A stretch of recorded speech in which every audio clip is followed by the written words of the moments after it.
Um, hey, howdy. Um,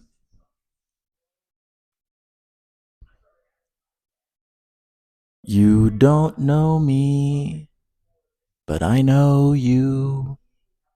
Just kidding. Hold on. Actually, Oompa won't stop talking. He won't shut the fuck up about his stupid mental health. Jeez. So I get on YouTube today, hoping to find some entertaining content, and I'm like, oh shit, Oompaville just dropped a fucking documentary. Like, oh my god, it's probably going to be so funny and so informative. No, he's just crying about his emotions for an hour and trying to be empathetic and show compassion and understanding. And I'm just like, bro, like, are you good? Like, talk about walking cringe, dude. Like, Jesus, man. Like, reel it in, bro. Reel it in. Okay. Yeah, we all got problems. Okay. So just shut up. I'm kidding. Um, no, I actually just wanted to actually shout Oompa out because I respect Oompaville. I don't know him personally, but he's a Texas man, and I have family in Texas, so you know, they're good people out there. You know, they're my mom's cousins, and they shoot guns, and they're Republican, and they like barbecue. I don't know. They have a horse farm. They're an equestrian farm. Irrelevant. Sorry, but uh yeah, no. Oompa's story actually resonated with me a lot. Um, it was as if we were the same kid. So he talked a lot about being singled out in school when he was in school before he was homeschooled.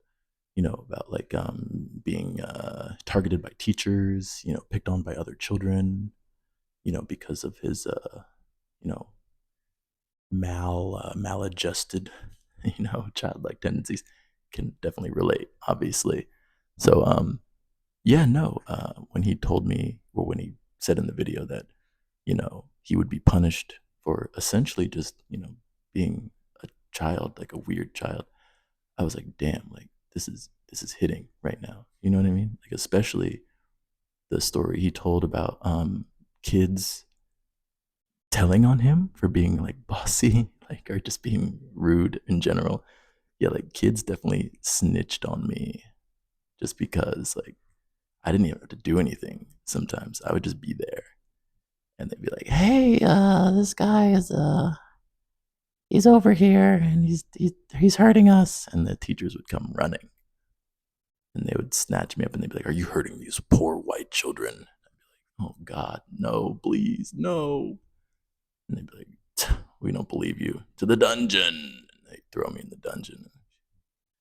It'd be days before I could get some food or anything. Anyway, yeah, no. I was also, well, I too was diagnosed with Asperger's.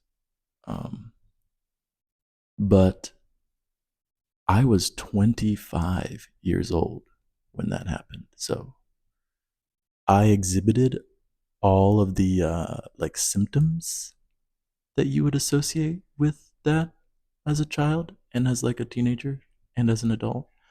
But because my parents were like, black and uh, just that's it, they didn't really believe that there was anything wrong with me. They were just like, oh, he's just a brat or whatever, he's a spoiled kid. But no, I was actually just, emotionally damaged, mentally damaged. So it's unfortunate that it took over 2 decades to like get a proper diagnosis.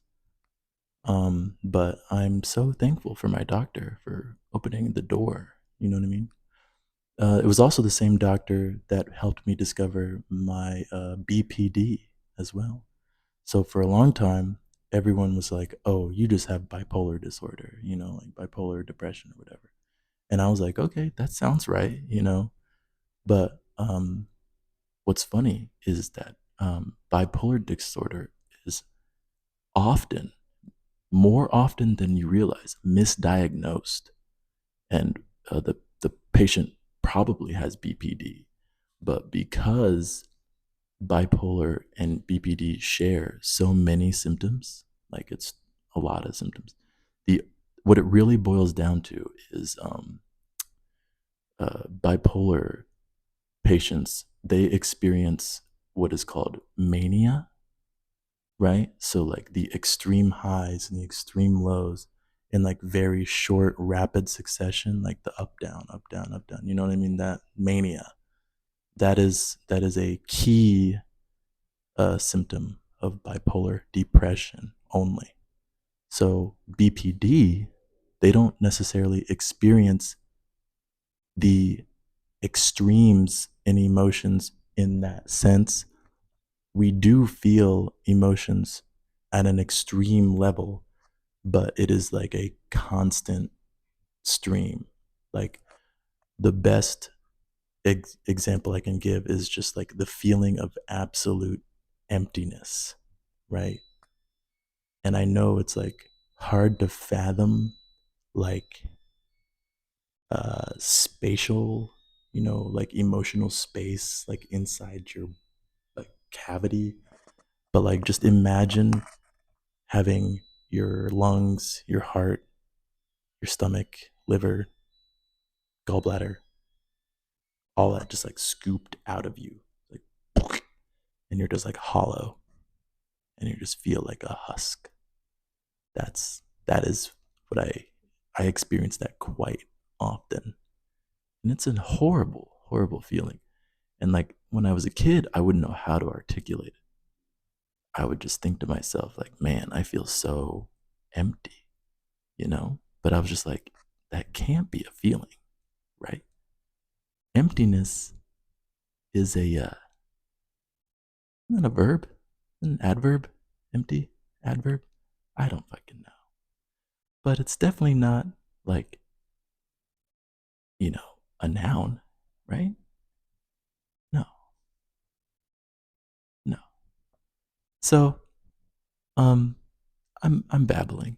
The point of all this is is that Oompa, if you see this, if you ever see this, man, just know that I love you, I respect you, I hear you, I see you, and